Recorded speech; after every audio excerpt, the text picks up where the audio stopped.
Good morning everyone, welcome back to the channel to our new blog. আশা করি সবাই ভালো আছেন এবং সুস্থ আছেন। আজ শনিবার 22শে মার্চ, ঘড়িতে বাজে এখন ভোর 4টে। সবাই মিলে ভালো জামা কাপড় পরে স্নান করে রেডি হয়ে গেছি। আগের দিনের ব্লগেই তো আপনাদেরকে বলেছিলাম যে আজ আমরা চন্দনেশ্বর যাব, ওখানে যাওয়ার জন্যই সবাই মিলে এখন প্রস্তুতি নিচ্ছি। আগে থেকেই আমাদের গাড়ি বুক করা ছিল, তাই ড্রাইভার দাদা কিছুক্ষণ আগেই ফোন করে জানালেন যে উনিও আমাদের বাড়ির সামনে রাস্তাটাতে এসে গেছেন। এই সময় থেকে একটু একটু করে সকাল হতে শুরু করে, কিন্তু আজকে আকাশটা বড্ড মেঘলা হয়ে আছে, আর ভোর রাত থেকেই দেখছি টিপ টিপ করে একটু বৃষ্টিও পড়ছে। আমাদের বাড়ির এই 4জন মেম্বার ছাড়াও যাচ্ছে আমার মা, সেই সঙ্গে দিদিভাই, পপু এবং মাম্মাম। আমার ভাই তো পড়ার জন্য বাইরে থাকে, আর বাবারও বেশ কিছু কাজ রয়েছে, তাই বাবা আর আমাদের সঙ্গে আসতে পারেনি। আর দাদাভাইও স্কুলে ছুটি পায়নি, তাই দাদাভাইও যাচ্ছে না। গাড়ির সামনে রয়েছে তোমাদের দাদাভাই, আর আমার কাছে বসে রয়েছে আমার শাশুড়ি মা, তারপরে রয়েছে আমার মা, আর পেছনে ওই যে আমার শ্বশুরমশাই ঘুমোচ্ছেন। অনেক ভোর থেকে ওঠা হয়েছে তো, আর বাবার শরীরটাও বিশেষ একটা ভালো নয়, যার কারণে গাড়িতে উঠতে না উঠতেই উনি ঘুমোতে শুরু করেছেন। দিদিভাই, পুপু এবং মাম্মাম ওরাও আমাদের সঙ্গে উঠে গেছে, আর দেখতে দেখতে আমরা চলেও এসেছি দীঘার খুব কাছাকাছি। এখন আমরা ক্রস করছি বিশ্ব বাংলা গেট। মেয়েটার আমার কাল রাত থেকে গ্যাসের কারণে খুব জ্বর, ওষুধ দেওয়া হয়েছে, কিন্তু গাড়িতে উঠতে না উঠতে কিছুক্ষণের মধ্যেই ঘুমিয়ে গেছে। দিদিভাই তো কিছুতেই আসতে রাজি হচ্ছিল না, মেয়েটার কথা মাথায় রেখে আমাদের জোরাজুরিতেই এসেছে। শরীর ভালো আছে? ভালো আছে সোনা? আমরা সবাই মিলে পৌঁছে গেছি চন্দনেশ্বরে। এবারে আমরা পুজো দিতে যাব। সবাই গাড়ি থেকে নেমে গেছে, মাম্মাম ঘুমোচ্ছিল, তাই একটু অপেক্ষা করছিলাম, তারপর ওকে তুলে নিয়ে এবার এগোবো।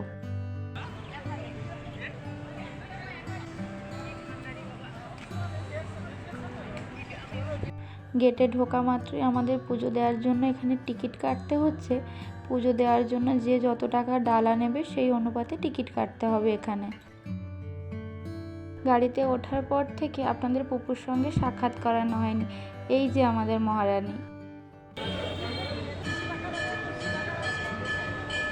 বাড়ি থেকে আমরা পুজো দেওয়ার জন্য বাড়ির গাছের বেল, সেই সঙ্গে ফুল এবং অল্প একটু ফলও এনেছিলাম, কিন্তু এখানে যে টিকিট কাটলাম তার জন্য ওনারা আবার একটু মিষ্টি, ফুল সবটা দিয়ে দিলেন। পুজো দিতে মন্দিরে ঢুকবো কি, এদের জন্য তো ঢুকতেই পারছি না। যাদের হাতে ফুলের মালা, ফল এইসব রয়েছে তাদেরকে ঘিরে ধরে রয়েছে এরা। চারিপাশে আরও কত দাঁড়িয়ে রয়েছে দেখতে পাচ্ছেন। যদিও ওরা আমাদের কোনো ক্ষতি করছে না, ওরা শুধু খাওয়ারের জন্যই আসছে, কিন্তু পপু মাম্মাম দুজনেই তো দেখে ভয়ে অস্থির।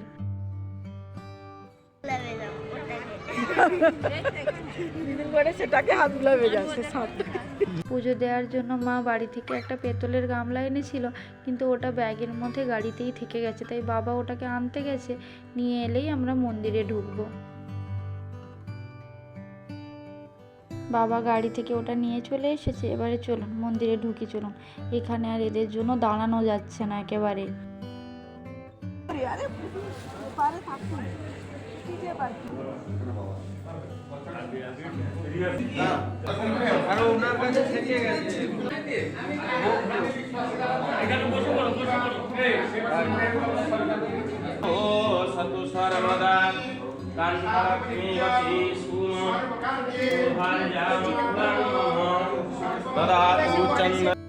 এটা ধরুন, দাদা এটা ধরুন। স্বামী স্ত্রী পুরো পরিবারের যে যার হাত লাগান, যে যার পরিবার আছে পুরো হাত। আর ডালা নেই তো। 2021 সালে আমার শাশুড়ি মা আর্থারাইটিসের কারণে প্রচণ্ড অসুস্থ হয়ে পড়েছিলেন।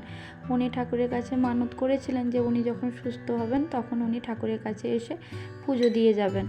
মায়ের ইচ্ছে আর সম্পূর্ণ হলো। সবাই মিলে খুব ভালো করে আমরা পুজো দিলাম।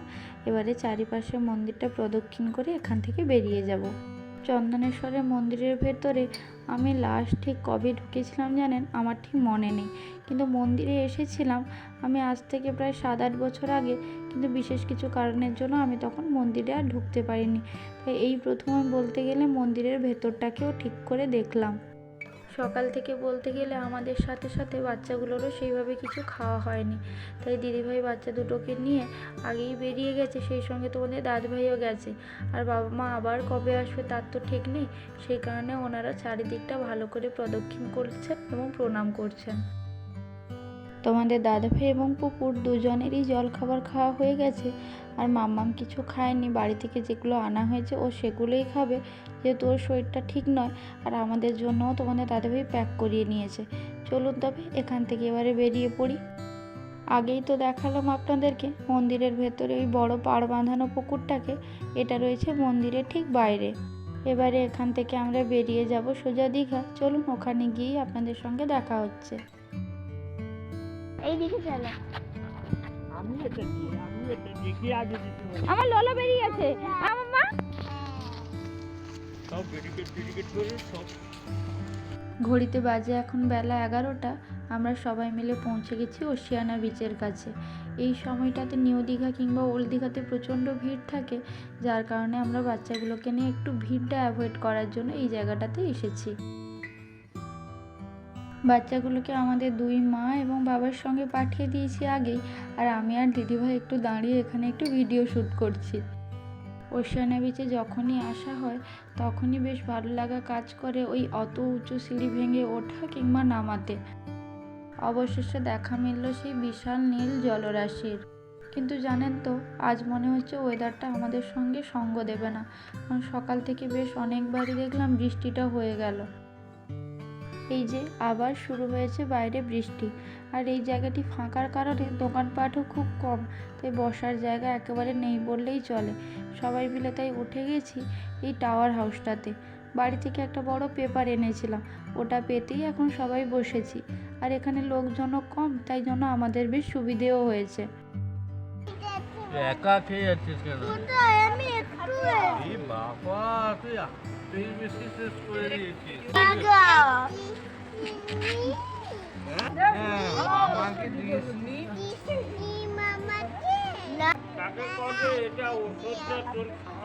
আমার মা বাড়ি থেকে আসার সময় বেশ অনেক কিছু এনেছিল, আর এখানে তো দোকানে তোমাদের দাদাভাই একটু তেলে ভাজাও নিয়ে নিয়েছিল, আর ওগুলো দিয়েই সবাই মিলে এখন সকালের জলখাবারটাতে সেরে নিচ্ছি।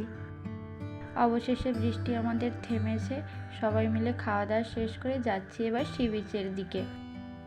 আজকের ওয়েদারটা প্রচণ্ড খারাপ, আর সেই সঙ্গে খুব ঠান্ডা হাওয়াও দিচ্ছে। সবাই জলে নামার জন্য এক্সট্রা জামা কাপড় আনলেও কেউ আর এই ওয়েদারে জলে নামবে না, তো সবাই মিলে এই পাড়ে ছবি তুলছি আর সেই সঙ্গে ভিডিও করছি।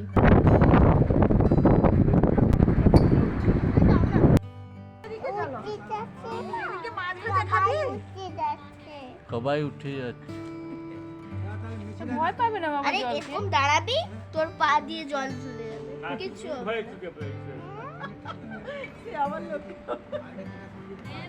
আর জানেন তো, 2023 সালে যখন আমরা মামামকে নিয়ে প্রথম দীঘা আসি, তখন ওর বয়স ছিল ওই 1.5 বছর মতো, কিন্তু তখন ও খুব আনন্দ করেছিল জলের কাছে গিয়ে। কিন্তু এখন বেশ বড় হয়েছে, অথচ জলের প্রতি একটা অদ্ভুত ভয় কাজ করছে ওর, জলের ধারে কাছেই যাচ্ছে না। জলের কাছে যাতে সবাই আমরা নিয়ে যেতে পারি, এই জন্য সবাই এখন ওকে বোঝাচ্ছে। দীঘাতে এসেছি আর কেউ আমরা মাছ ভাজা খাবো না, তা কি করে হয় বলুন? এদিকে বৃষ্টির কারণে কেউ তো আর জলেও নামতে পারেনি, তাই সবাই মিলে একটা টেবিল বুক করে এখানেই বসে গেছি মাছ ভাজা খাওয়ার জন্য। আমাদের অর্ডার দেওয়ার কিছুক্ষণের মধ্যেই খুব সুন্দর করে চিংড়ি এবং কাঁকড়াটাকে রান্না করে দিয়ে গেছে। ঘড়িতে বাজে এখন দুপুর 1:30 মতো। এখান থেকে উঠে আমরা বেরোতে যাব, অমন সময় শুরু হলো আবার মুষলধারে বৃষ্টি। ঘড়িতে বাজে এখন দুপুর 2টো। সবাই মিলে চলে এসেছি দুপুরের খাওয়া দাওয়াটা সেরে নিতে। এখন চলছে মেনু কার্ড দেখে ডিসিশন নেওয়ার পালা যে কোন খাবারটা আমাদের অর্ডার করা হবে। বাঙালি মানেই তো সবাই দুপুরের খাবারে সবাই ভাতটা পছন্দ করি, কিন্তু ভাতের সঙ্গে মাছ অর্ডার হবে না মাংস না ডিম, সেই সিদ্ধান্তে এখনও কেউ পৌঁছতে পারছে না। অবশেষে সবার নর্মাল থালির সঙ্গে যে যার পছন্দের মাছ মাংস ডিম অর্ডার করা হয়েছে। খাওয়া দাওয়া সেরে নিয়ে আমরা সবাই মিলে বেরিয়ে পড়েছি। এখন যাচ্ছি ওল্ড দীঘাতে, ওখানে বেশ কিছুক্ষণ কাটাবো, তারপর আমরা ওখান থেকে হয়ে যাব একটু মোহনা, তারপরে ফিরে যাব বাড়িতে। জানেন তো সকাল থেকে আর ওয়েদারটা আমাদের সঙ্গে সঙ্গ দিল না। ওল্ড দীঘাতে পৌঁছেই সবাই মিলে ডিসিশন নিলাম যে এখান থেকে এবারে ফিরে যাব কিছুক্ষণের মধ্যে, কারণ প্রচণ্ড ঠান্ডা হাওয়া বইতে শুরু করেছে, সেই সঙ্গে বৃষ্টিও পড়ছে। তাই বাচ্চাগুলোকে এই অবস্থায় নিয়ে এখানে দাঁড়ানোটা বেশিক্ষণ ঠিক হবে না। তাছাড়া সবাই ভেবেছিল যে বাড়ির জন্য টুকিটাকি যা কিছু নেওয়া হবে সবই ওল্ড দীঘা থেকেই নেব, কিন্তু এখানে এসে দেখছি কোনো দোকানই খোলা নেই, সব দোকান বন্ধ। এই ওয়েদার খারাপের জন্য আদৌ দোকানগুলো খুলবে কি না তারও কোনো ঠিক নেই, আর কখন খুলবে সেটাও আমাদের জানা নেই। ওল্ড দীঘা থেকে বেরোনোর পর গাড়িতে সবাই ঘুমিয়ে গেছিলাম, তাই মাঝখানে আর কোনো ভিডিও করা হয়নি। এখন আমরা সবাই মিলে পৌঁছেছি দিদিদের বাড়িতে, এখানে বেশ কিছুক্ষণ কাটাবো, তারপরে আমরা বাড়ি ফিরে যাব। দিদিদের বাড়ি থেকে কেউ আমাদের ছাড়লো না, বিশেষ করে দাদাভাই স্কুল থেকে ফিরে এসেছে, দাদাভাই আমাদের যেতে দিল না, বললো রাতের খাওয়াটা খেয়েই যেন আমরা বেরোই। তোমাদের দাদাভাই এখন রান্না করছিল, আর খেয়ে দিয়ে যেহেতু বেরোবো হাতে বেশ খানিকটা সময়ও ছিল, তাই দুই মাকে এখন নিয়ে এসেছি দিদিদের বাড়ির কাছে একটা শপিং মলে। এখন তো দোকানগুলোতে খুব সেল চলছে, মায়েরা বাড়ির জন্য বেশ কিছু জিনিসপত্রও নিয়েছে। ওরা জিনিস দেখতে থাক, সেই ফাঁকে চলুন আমি ওগুলো বিল করিয়ে নিই।